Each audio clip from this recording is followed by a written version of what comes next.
Back to the channel. So हमारा जो दिसंबर का एग्ज़ाम होने वाला है और जो हमारा अगस्त में एग्ज़ाम होने वाला है सीएमए फाउंडेशन का, ये दोनों एग्ज़ाम जो होंगे हमारे एमसीक्यू बेस पे होंगे।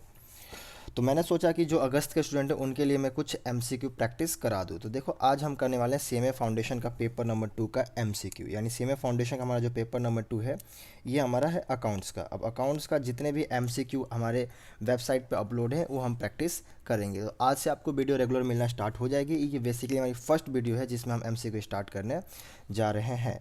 तो देखो, इसके बाद अभी देखो, ये हमारी जो एमसीक्यू का एक बुकलेट है जो इंस्टीट्यूट ने अपलोड किया हुआ है वेबसाइट पे, उसको मैं आपको प्रैक्टिस करा देता हूँ। इसके बाद भी हम कुछ बुक्स के एमसीक्यू उठा लेंगे, एमटीपी आरटीपी इन सब के एमसीक्यू उठा लेंगे, उसको भी प्रैक्टिस करेंगे। बेसिकली पहले हम क्या करते हैं, जो एमसीक्यू का बुकलेट इंस्टीट्यूट ने खुद ही प्रोवाइड किया उसको हम सॉल्व एक बार कर लेते हैं। यहाँ पे लिखा फंडामेंटल ऑफ अकाउंटिंग, यानी हमारे पास जो है ये पेपर नंबर 2 है सीएमए फाउंडेशन का अकाउंट्स का। देखो, वेरी फर्स्ट क्वेश्चन हमारे पास क्या है, विच of the following item is shown in receipt in payment account. कह रहा है इसमें से कौन सा आइटम है जो रिसिप्ट इन पेमेंट अकाउंट में शो किए जाते हैं। कह रहा है कि कैपिटल नेचर के आइटम शो होते हैं, ओनली रेवेन्यू नेचर के item which are receive during the period of accounts. कह रहा है कि सिर्फ और सिर्फ रेवेन्यू नेचर के आइटम्स होते हैं। नहीं भैया, जो हमारा रिसिप्ट एंड पेमेंट अकाउंट होता है, रिसिप्ट एंड पेमेंट अकाउंट में आपके पास रिसिप्ट साइड कैपिटल नेचर का भी और रेवेन्यू नेचर का भी, पेमेंट साइड कैपिटल नेचर का भी और रेवेन्यू नेचर का भी। यानी receipt and payment account simply एक like cash and bank account है। ये कुछ भी रिसिप्ट या कुछ भी पेमेंट करते समय ये नहीं देखता कि रेवेन्यू नेचर का है या कैपिटल नेचर का है। कुछ भी रिसिप्ट होगा रेवेन्यू साइड, रिसिप्ट साइड, और कुछ भी पेमेंट होगा तो पेमेंट साइड। तो इसलिए इसका करेक्ट आंसर है D, both of the item of capital and revenue nature which are receive during the period of account. ठीक है। सेकंड क्वेश्चन है, any income arising from special fund will be credited to. अब देखो, दो तरह के fund होते हैं, आपने एनपीओ में पढ़ा हुआ, एक होता है जनरल फंड और एक होता है स्पेशल फंड, यानी जिसको स्पेसिफिक फंड ही बोलते हैं। जनरल फंड हमारे लिए क्या होता है, तो सर जनरल फंड हमारे लिए इनकम होता है, ये हमारा जाता है इनकम एंड एक्सपेंडिचर अकाउंट में क्रेडिट साइड। और ये हमारे लिए क्या होती है, लाइबिलिटी होती है, और इसको हम शो करते हैं बैलेंस शीट में। सिंपल सी बात है। लाइबिलिटी क्यों होती है स्पेसिफिक फंड, क्योंकि किसी स्पेसिफिक पर्पज़ के लिए आया होता है। तो इसका आंसर क्या आएगा, general fund in balance sheet नहीं, रिसिप्ट एंड पेमेंट अकाउंट नहीं, income special fund in balance sheet, यहाँ इसका आंसर आएगा। उसके बाद हमारा क्वेश्चन नंबर थर्ड है, there are 100 members each paying annual subscription 500। देखो, 100 मेंबर हैं और हर एक मेंबर हमें 500 रुपये फ़ी पे करता है। तो टोटल साल में मेरी इनकम कितनी होनी चाहिए, 50,000 रुपये। ये मेरी इनकम होनी चाहिए। अब कितना उसमें से मिला कितना उसमें से नहीं मिला ये अलग बात है, लेकिन 50,000 मेरे को इनकम आनी चाहिए थी। क्या लिखा, receipt and payment account show arrear of subscription 4,500, यानी 4500 का एरियर है, यानी आउटस्टैंडिंग है। एडवांस सब्सक्रिप्शन कितने का है, 6,000 का है। और करंट ईयर हमारा रिसीव इतना हुआ, कह रहा है कितना इनकम एक्सपेंडिचर में जाएगा, तो इनकम एंड एक्सपेंडिचर अकाउंट में जाएगा तो 50,000 ही। देखो, ऐसा कोई क्वेश्चन हो डायरेक्ट अगर आप सीधा 50,000 पे टिक कर दो बिना क्वेश्चन पढ़े, क्योंकि यहाँ ही हमें समझ में आ गया था कि 50,000 का इनकम है। आई होप आपको ये समझ में आ गया हो। हमें ये नहीं निकालना कि कितना हमें रिसीव हुआ है कितना क्या हुआ, सिर्फ पूछ रहा है कि इनकम कितना होगा। तो इनकम भाई 50,000 होगा। आपको जितना रिसीव हुआ जो नहीं हुआ, सीधी सी बात है, वो आउटस्टैंडिंग इनकम भी हो सकता है। तो टोटल हमारे पास इनकम 50,000 का ही आएगा। नेक्स्ट क्वेश्चन है question number 4, when the opening stock 50,000, closing stock 40,000। Opening stock है 50,000, क्लोजिंग है 40,000, परचेज है 1,90,000। कह रहा प्रॉफिट मार्जिन कितना, 16.67 on sale, the sale are. Simple सी बात है। इसके लिए अब क्या करोगे, तो देखो बोला गया है कि हमारा जो प्रॉफिट मार्जिन है ना वो 16.67 है ऑन सेल। अगर ऑन कॉस्ट बोला होता थोड़ा इजी होता, अब ऑन सेल बोला हुआ है। तो क्या करेंगे, पहले हम COGS निकाल लेते हैं, कॉस्ट ऑफ गुड्स सोल्ड निकाल लेते हैं।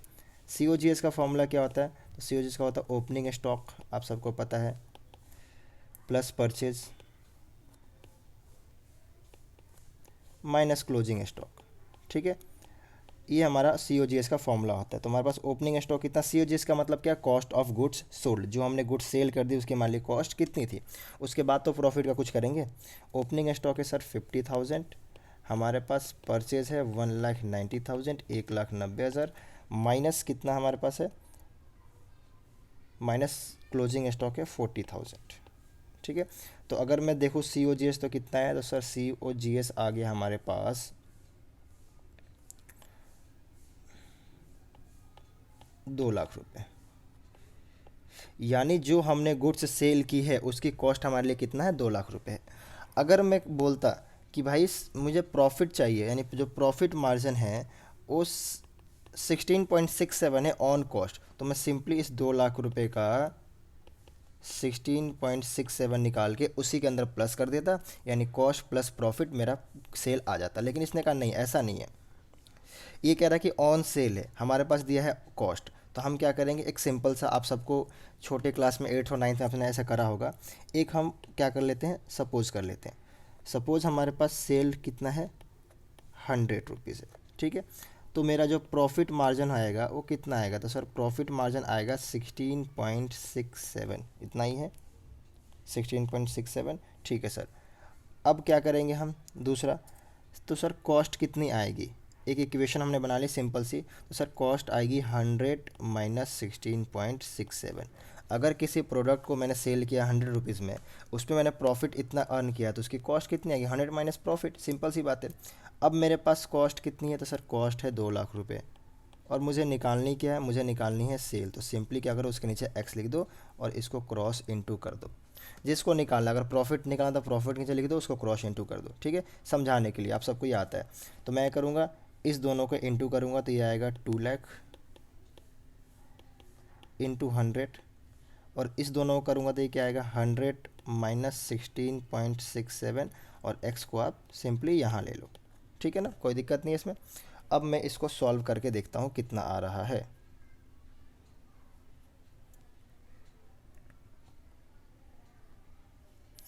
अब देखो ज़रा, 100 माइनस 16.67, तो ये मेरे पास आ रहा है 83.3, ठीक है, और यहाँ पे आ रहा है मेरे पास 2 लाख इंटू 100।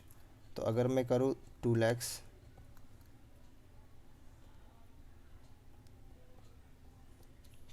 इंटू 100, ठीक है, डिवाइडेड बाई 83.33, ठीक है, इक्वल करता हूँ मैं, तो ये आ रहा मेरा 2,40,009 रुपीज़, ठीक है। तो अगर मैं इसको 333 बहुत सारा करूँ तो ये ऑटोमेटिक 2,40,000 आ जाएगा। देखो मैं दिखाया था आपको, ये आएगा 2 लाख इंटू 100 डिवाइडेड बाई 83.33333, तो ये 2,40,000 आ गया, ठीक है। तो ये मेरा आ गया x इक्वल टू 2,40,000, 2,40,000 रुपये मेरा आ गया x। तो ये जो मेरा निकल के आया है x कितना है, 240, 240 हमारे लिए क्या है, तो सर 240 हमारे लिए है सेल। तो सेल का आंसर क्या आएगा, फर्स्ट इसका आएगा, फोर्थ का ए। अब सर आपने इतना टाइम लगा दिया, एमसीक्यू में 1 मिनट का टाइम मिलता है, तो भैया आपको एमसीक्यू में 1 मिनट का टाइम मिलता है। देखो आपको करना क्या है, सिंपल सी बात है, समझाया तो हमें निकालना है सेल, दिया क्या है कॉस्ट, तो कॉस्ट हमेशा क्या होगा, कॉस्ट हमेशा प्रॉफिट माइनस करके ही होगा, यानी कॉस्ट को लेके जाना मुझे 100% पे, तो इसको 100 से आप इंटू कर दो। डिवाइड कितने से करना है, तो जितनी कॉस्ट है यानी परसेंटेज के अकॉर्डिंग, कॉस्ट हमारी, सेल हमारी 100% है, उसमें से प्रॉफिट मार्जिन माइनस कर दो। सपोज अगर 15% प्रॉफिट है तो कॉस्ट 85% पे होगा, तो आप 85 से उसको डिवाइड कर दो, सिंपल सी बात है। तो यहाँ पे हमारे पास क्या है, यहाँ पे हमारा प्रॉफिट मार्जिन 16.67 है, तो हमारी, अगर हमारा सेल 100% है तो प्रॉफिट 16.67 होगा, तो वहाँ पे कितना आएगा, बाकी रिमेनिंग 83.33 आएगा, ठीक है। तो ऐसे आप कर दो, ये आपको समझाने के लिए था, तो ये आपका आंसर आ जाएगा, ठीक है। चलो जी, नेक्स्ट क्वेश्चन हमारे पास क्या है, तो सर क्वेश्चन नंबर 5 पे, goods bought for 25,000 pass through the sale day book will result in, कह रहा है कि हमने क्या किया, गुड्स परचेज किया था, कितना 25,000 का परचेज किया था, और एंट्री कहाँ कर दी हमने, सेल बुक में, तो किसका क्या होगा, no effect in gross profit, ऐसा तो है नहीं भाई, decrease in gross profit decrease हो जाएगा, decrease in net profit, increase in gross profit. हमने परचेज किया है और उसको डाल दिया सेल में, तो यानी एक्सपेंस तो कम कर दिया और इनकम बढ़ा दिया, तो इससे क्या फ़र्क आएगा, प्रॉफिट इंक्रीज करेगा, यानी इंक्रीज इन ग्रॉस प्रॉफिट। दूसरा क्या, विच of the following will result in disagreement of trial balance, कह रहा है कि इसमें से कौन सा ऐसा है जो ट्रायल बैलेंस को डिसएग्रीमेंट करेगा, ठीक है। Sale return treated as purchase, हमने सेल रिटर्न किया था, परचेज ट्रीट कर दिया था। सेल रिटर्न क्या होता है, डेबिट, और परचेज भी होता है डेबिट, तो इस केस में गलत तो है, बट इस केस में ट्रायल बैलेंस एग्री कर जाएगा। Purchase return treated as sale, इस केस में एग्री कर जाएगा। Ram account wrongly credited instead of Shyam account, Ram की जगह हमने श्याम को क्रेडिट कर दिया, तो है तो क्रेडिट ही, इस केस में भी परचेज में ट्रायल बैलेंस मेरा एग्री करेगा। अंडर कास्टिंग कैश बुक ₹1100, 1100 से हमने कैश बुक को कम कर दिया, इस केस में ट्रायल बैलेंस एग्री नहीं करेगा, क्योंकि कैश बुक एक ही साइड आपने कम किया 1100 रुपये से। 7, joint venture of X and Y sharing profit and loss equally, ठीक है जी। एक्स परचेज गुड्स कॉस्टिंग 40,000 और Y sold goods costing 50,000। X ने 40,000 खरीदा, वाई ने 50,000 का उसको बेच दिया। तो इस केस में बोला गया है आपसे क्या निकालना है आपको, यहाँ बोला गया X entitled to get 1% commission purchase, उसको जितना खरीदा है उसको 1% उसका कमीशन चाहिए, और वाई को 5% कमीशन चाहिए जिसने बेचा है तो। और आपसे पूछा है कि बताओ प्रॉफिट कितना आएगा। तो सिंपल सी बात है, पहले नॉर्मल प्रॉफिट कितना आएगा इस केस में। तो आप यहाँ पे क्या करो, हमने 40 का ख़रीदा 50 का बेचा, तो 10,000 का तो प्रॉफिट ऐसे ही आपको शो कर रहा है। इसमें जो भी इनके खर्चे हैं दे दो भाई। एक्स को 1% कमीशन देना है ऑन परचेज, परचेज कितना का था 40,000 का, तो 400 रुपये तो इसका कमीशन हो गया। सेकंड पॉइंट क्या है, 5% कमीशन देना ऑन सेल, तो 5% कमीशन ऑन सेल, सेल कितने किया था इसने, किधर गया 50,000 रुपये इसकी इसने सेल की थी, तो 2,500 रुपये का तो ये हो गया, ठीक है। ये दोनों माइनस कर दो तो ये कितना आएगा 7,100, 7,100 रुपये इसमें है, हाँ हाँ ये रहा बी, ठीक है। तो क्वेश्चन 7 का आंसर हमारा क्या हो गया बी।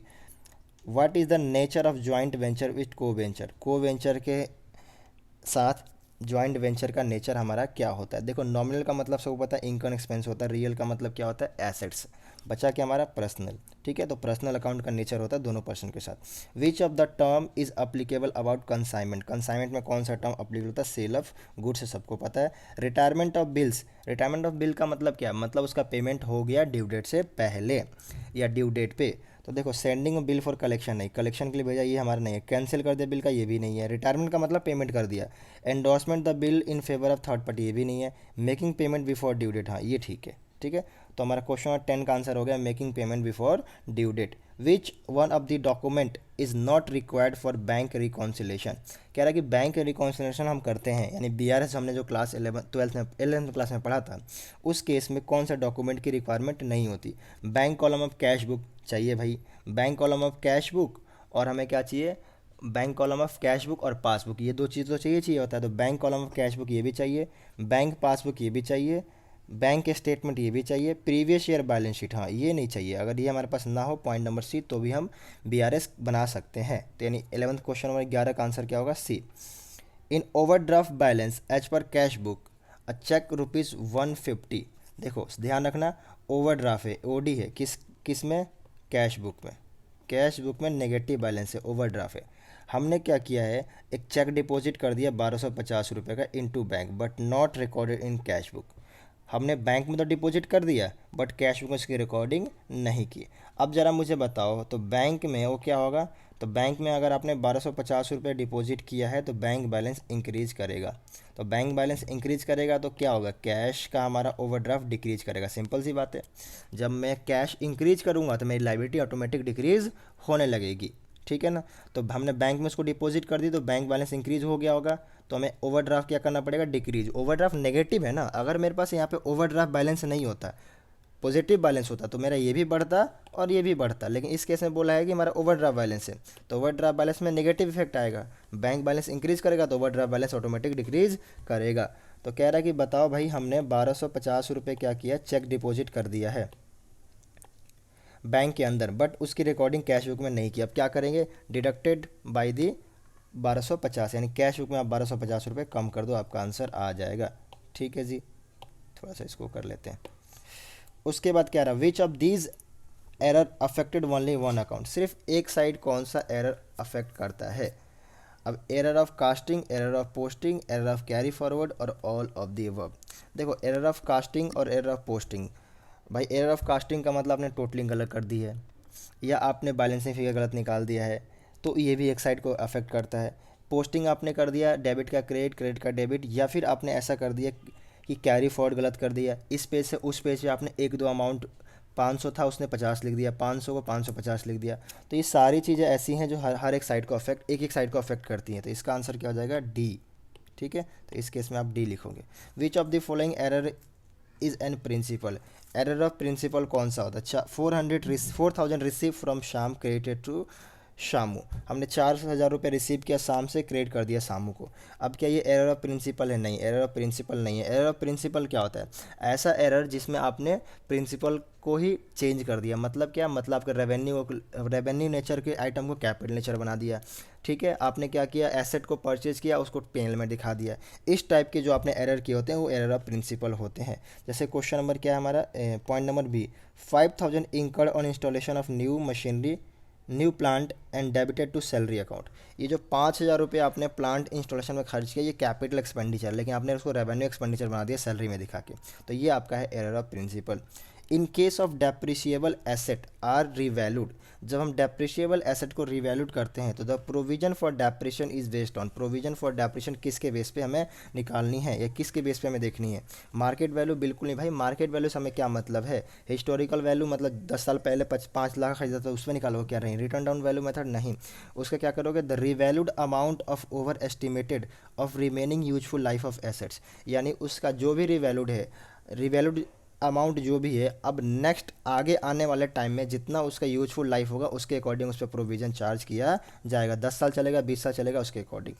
ट्रेड डिस्काउंट, आपको पता है दो तरह का डिस्काउंट होता है, cash discount, trade discount. Cash discount को हम बुक्स ऑफ अकाउंट में शो करते हैं और trade discount books of account में शो नहीं करते। Trade discount is allowed at the time of sale, हमने सेल के टाइम में ट्रेड डिस्काउंट अलाउ किया है, तो इसका क्या करना है? तो भैया सिंपल सी बात है, इज रिकॉर्डेड नहीं, is recorded, is not recorded in the books of account. इसका आंसर क्या होगा? D, is not recorded in the books of account. ठीक है जी। उसके बाद क्या है? A debit note issue to creditor, debit note कब इशू करते हैं? डेबिट नोट हम कब इशू करते हैं बताओ? तो डेबिट नोट हम इशू करते हैं और क्रेडिट नोट, दो तरह का हम नोट इशू करते हैं। डेबिट नोट कब इशू करते हैं और क्रेडिट नोट कब इशू करते हैं? अगर किसी को पता है तो प्लीज़ कमेंट करके बताओ मेरे को। ठीक है, देखो, a debit note issue to creditor for goods return is to recorded in, देखो डेबिट नोट इशू करते हो आप परचेज रिटर्न के केस में, क्रेडिट नोट इशू करते हो सेल रिटर्न के केस में। ठीक है, तो देखो debit note issue to creditor, हमने इशू किया किसको? क्रेडिटर को। ठीक है, फॉर गुड्स रिटर्न, हमने गुड्स रिटर्न कर दिया, recorded in purchase return book, purchase return के बुक में उसकी एंट्री कर दी जाएगी, यानी ए पार्ट, ऑप्शन ए सही है। ठीक है, the determination of expense for according accounting period is based on the concept of, कह रहा है कि हमने डिटर्मिनेशन किया किसका? The determination of expenses, expenses का डिटर्मिनेशन किया है किसके बेस पे? कौन से कॉन्सेप्ट पे? देखो कॉन्सेप्ट दिया हुआ, कंसिस्टेंसी कॉन्सेप्ट। कंसिस्टेंसी क्या होता है? कंसिस्टेंसी कॉन्सेप्ट ऐसा कॉन्सेप्ट है जिसके बेस पे आप किसी एक प्रिंसिपल को कंटिन्यूसली हम ईयर टू ईयर फॉलो कर रहे हैं। सपोज हमने WDV फॉलो करते हैं, हम WDV फॉलो करेंगे, इसे कहते हैं कंसिस्टेंसी कॉन्सेप्ट। तो ये तो होगा नहीं। दूसरा पीरियोडिसिटी कॉन्सेप्ट। अब पीरियोडिसिटी कॉन्सेप्ट क्या होता है? इस कॉन्सेप्ट का मतलब क्या होता है? अकाउंट आपको पीरियड वाइज बनाना है, मतलब हर एक साल वाइज बनाना है। तो उस केस में आप क्या करोगे? जो भी एक्सपेंस इनकम आप जनरेट करते हो, जो भी डिटर्मिनेशन करते हो, आप पीरियडिकली करते हो। अब ऐसा नहीं है कि 10-100 साल पुराना बिजनेस है तो सीधा 100 साल बाद ही उसकी अकाउंटिंग की जाएगी। भाई 100 साल तक पता नहीं लॉस हो रहा है प्रॉफिट हो रहा है, किसको पता? तो अकाउंटिंग एक पीरियड वाइज किया जाता है, जो भी आइटम उसमें डिटरमाइन किया जाता है सब पीरियडिकली होते हैं, यानी सालाना होते हैं, 6 महीने साल भर, ऐसे आपने जो करना है करोगे। Decrease in amount of creditor, भाई क्रेडिटर का पैसा कम हो रहा है तो जब लाइबिलिटी कम होगा तो एसेट भी कम होगा। ऐसा क्यों? क्योंकि लाइबिलिटी कम तभी होगा जब आप उसके बदले पैसे दोगे या कोई एसेट दोगे। सिंपल सी बात है, लाइबिलिटी ऑटोमेटिक तो कम नहीं हो सकता। तो decrease in amount of creditor, creditor की क्रेडिटर कम हो रहा है तो इसके केस में क्या होगा? इंक्रीज एसेट नहीं, इंक्रीज इन कैश नहीं, डिक्रीज इन कैश, यानी आपका कैश क्या हो जाएगा? डिक्रीज हो जाएगा। सब्सक्रिप्शन रिसीव इन एडवांस, अगर आपने सब्सक्रिप्शन रिसीव किया है एडवांस में तो ये आपके लिए लाइबिलिटी है। इनकम एंड एक्सपेंडिचर अकाउंट से माइनस करना पड़ेगा जितना रिसीव किया, और बैलेंस शीट में लाइबिलिटी साइड शो करना पड़ेगा। चलो ऑप्शन पढ़ते हैं। कह रहे हैं liability side in the balance sheet, asset side, income side नहीं, पहला ही आंसर सही है इसका, liability side in the balance sheet. तो हमने क्या किया? फाइनली फर्स्ट 20 क्वेश्चन को कंप्लीट कर लिया। किसका? CMA फाउंडेशन का MCQ कंपाइलेशन, जो हमारे इंस्टीट्यूट की वेबसाइट पे अवेलेबल है। ठीक है, अब ये जो हम कर रहे हैं इन किन बच्चों के लिए कर रहे हैं? तो भाई MCQ कभी भी पुराने नहीं होते, कभी भी नए नहीं होते, कोई भी देख सकता है। लेकिन बेसिकली मैं ये MCQ सीरीज़ जो मैंने स्टार्ट किया है, ये किया है अपना अभी जो बच्चों का एग्ज़ाम होने वाला है। कौन से बच्चों का होने वाला है? अगस्त में जो फाउंडेशन का एग्ज़ाम होने वाला है, अभी कंफर्म नहीं है, अगस्त में मे भी हो जाए। अगस्त में जो फाउंडेशन का एग्ज़ाम होने वाला उनके लिए बेसिकली हमने स्टार्ट किया है, और दिसंबर 2021 के जो बच्चे हैं ये भी देख सकते हैं, उनके लिए भी है। ठीक है। तो अगस्त वालों के लिए तो मैं एमसीक्यू बहुत कराऊंगा। अभी जो हमारा ये कंपाइलेशन कंप्लीट कर दूंगा, उसके बाद कंपाइलेशन कंप्लीट होने के बाद हम क्या करेंगे, इसके बाद हम क्या करेंगे, एमसीक्यू आरटीपी से उठाएंगे, अपनी स्टडी मटेरियल से उठाएंगे। बहुत एमसीक्यू कमी नहीं है यार, तुम करो, ठीक है। टेस्ट पेपर है, आरटीपी, एमटीपी, बहुत सारी चीज़ें हैं, हर जगह वर्क बुक है, हर जगह एमसीक्यू इंस्टीट्यूट ने भर भर के दिया है। एमसीक्यू इतना है कि हज़ारों एमसीक्यू आप कर नहीं पाओगे, ठीक है। तो एमसीक्यू की कोई कमी नहीं है इंस्टीट्यूट के पास और हमारे पास। तो पहले हम बेसिकली इसे ख़त्म करते हैं, फिर और भी आगे चीज़ें हम कंप्लीट करेंगे। बात रही दिसंबर 2021 स्टूडेंट्स के लिए, दिसंबर 2021 स्टूडेंट्स के लिए, तो इनके लिए एमसीक्यू तो ये भाई देखो, जो 21 वाले स्टूडेंट हैं उनके लिए मैं स्पेशली कहूँगा, जो मैं एमसीक्यू सीरीज़ ये डाल रहा हूँ ये इसे आप देखो साथ में, इसमें कोई प्रॉब्लम नहीं है। इसके साथ साथ आप के लिए मैं क्लासेस भी स्टार्ट करने वाला हूँ जो बिल्कुल बेसिक से होगा, जीरो इंट्रोडक्शन से होगा लास्ट तक, ठीक है। मैं इतने दिनों से गायब इसलिए था, 1 महीने से ज़्यादा हो गया मेरे को गायब हुए, क्योंकि मेरे पापा अभी हॉस्पिटलाइज से, उनका एक्सीडेंट हो गया था, ठीक है। तभी वो रिकवर कर चुके हैं, घर आ गए, अब कोई प्रॉब्लम नहीं है, ठीक है। तो इसलिए मैं अवेलेबल हो गया, अब क्लासेस आपको रेगुलर मिलने लगेगी। थैंक यू सो मच दोस्तों। अगर ये आपकी वीडियो हेल्पफुल लगी है तो इस वीडियो को शेयर जरूर करना, चैनल को सब्सक्राइब जरूर करना, कमेंट करके जरूर बताना कौन कौन काफ़ी एनर्जिकली मेरा वेट कर रहा था। आप सबको इतना सपोर्ट के लिए थैंक यू सो मच। मैं आपसे मिलता हूँ नेक्स्ट वीडियो में, तब तक के लिए टेक केयर।